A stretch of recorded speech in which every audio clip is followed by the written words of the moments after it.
I wanted to ask about selecting an organization. Just like the motivation part is one of the things, but I don't know what I'm motivated about.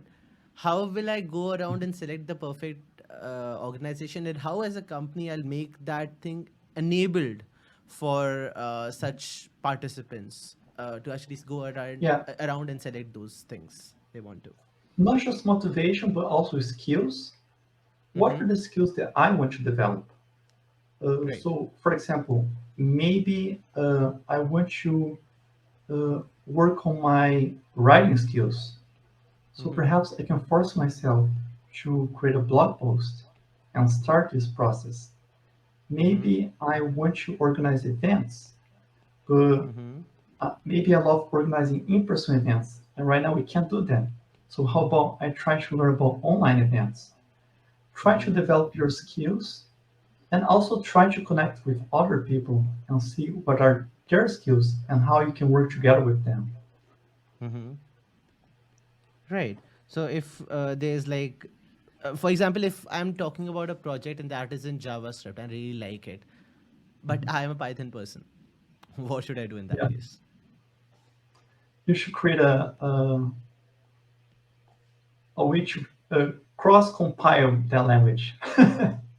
You should work with compilers Definitely, you can like teach along Babel with or that. whatever. Yeah. Definitely, or and maybe like I've. Mm-hmm. You were saying? uh, yeah, you mentioned Python or Mm-hmm. JavaScript. So Mm-hmm. what's interesting is that it doesn't matter what language you're using. Each language Mm-hmm. has their own strengths and weakness. Mm-hmm. So it's important to know each one at least a little.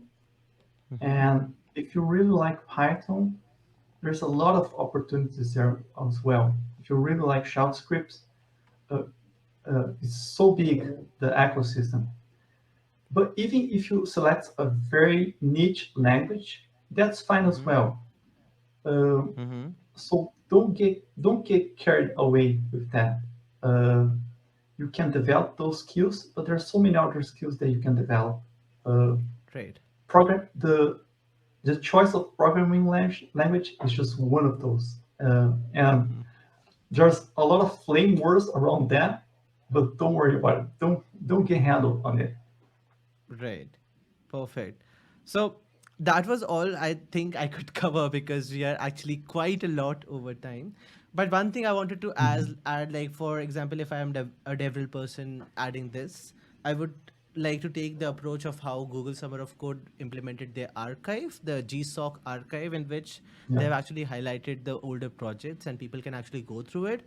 So in this way, Mhm. I can explore the projects as a Yeah. mentee person, I will say, and that is the only thing I wanted to highlight, because rest, I think you have actually covered the whole program itself Yeah. on how to just structure it and make a mind map around it. So Yeah. that was perfect, I think right? yeah, your idea is very great. Look Mm-hmm. at how other projects how they Mm-hmm. developed in the past. So you can look Mm-hmm. at GSOC in 2021. What Mm-hmm. organizations were part of that? What were the projects? And you Mm-hmm. start selecting our organizations. You start selecting our projects. That's a very good way of starting. Mm-hmm. Right, exactly. So looking at other projects, and that's how you can start.